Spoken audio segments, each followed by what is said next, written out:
हमारे साथ बातचीत करने के लिए समाजवादी पार्टी के सांसद रामजीलाल सुमन साहब। सुमन जी, जिस तरह से हम देख रहे हैं कि संसद जो है उसका बजट सत्र का दूसरा चरण जो है वो चल रहा है। विपक्ष जो है हर मुद्दे को लेकर विरोध क्यों कर रहा है? अगर मिडिल ईस्ट पे चर्चा हो रही, चर्चा से भाग जाते हैं, उसमें शामिल नहीं होते। इसके साथ ही तमाम तरह के आरोप भाजपा आपके ऊपर लगा रहे हैं कि एक विपक्ष का यही रवैया रहा है कि उन्होंने कभी अपने क्षेत्र की बात भी सदन में नहीं रखी है। भाजपा और सरकार का आरोप लगाना निराधार है।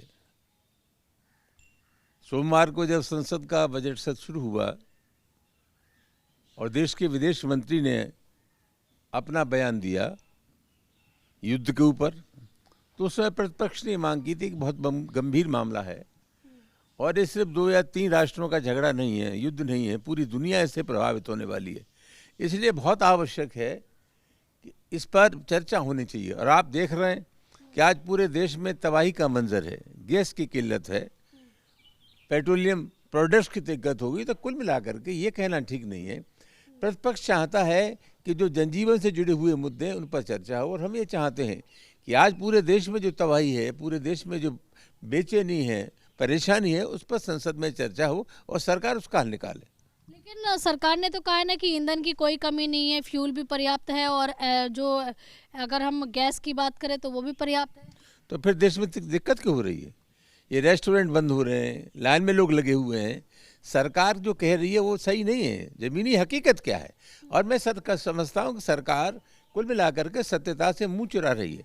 आज स्थिति ये है कि अगर हालात को नियंत्रण में नहीं किया गया, युद्ध विराम नहीं हुआ, तो देश में और ज़्यादा तबाही बढ़ेगी। तो सरकार अपनी जिम्मेदारी से भाग रही है। सरकार को तत्काल हस्तक्षेप करके इस पर गहन चिंतन करके इसका हल निकालना चाहिए। वही एस जयशंकर ने जो है ईरान के विदेश मंत्री से बातचीत की है मिडिल ईस्ट के हालात को लेकर। वो अलग बात है, लेकिन सबसे बड़ा सवाल ये है, ईरान से बात करने की बात छोड़िए, हमलावर कौन है?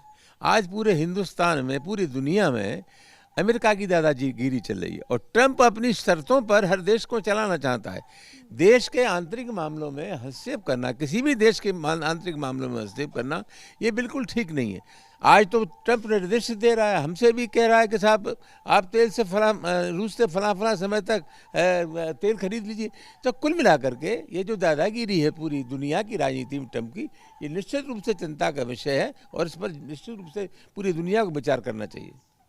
वहीं दूसरी तरफ विपक्ष आरोप लगा रहा है कि बीजेपी ने जो है वो लोकसभा स्पीकर की जो एक स्वतंत्रता होती है बोलने की, बात करने की, वो ख़त्म कर दी है। इस तरह के आरोप आप लोग लगा रहे हैं। देखिए, पीठासीन अधिकारी चाहे लोकसभा के हों, राज्यसभा के हों, ये बात सही है कि जब चुनाव होता है तो उनकी एक दलीय प्रतिबद्धता होती है।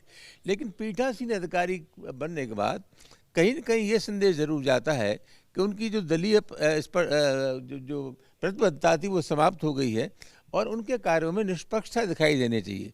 लोकसभा अध्यक्ष का जहाँ तक काम करने का तरीका था, उससे पिछले दिनों ये आभास होता था कि वो पार्टी बन गए हैं और सत्तारूढ़ दल के निशाने के इशारे पर काम कर रहे हैं। हम जानते हैं कि लोकसभा में हमारे पास पर्याप्त बल नहीं है, लेकिन प्रतीकात्मक रूप से पूरे देश में पीठासीन अधिकारी का आचरण क्या है, उसकी सच्चाई जानने के लिए पूरे देश और दुनिया देखे, यही एक प्रयास है।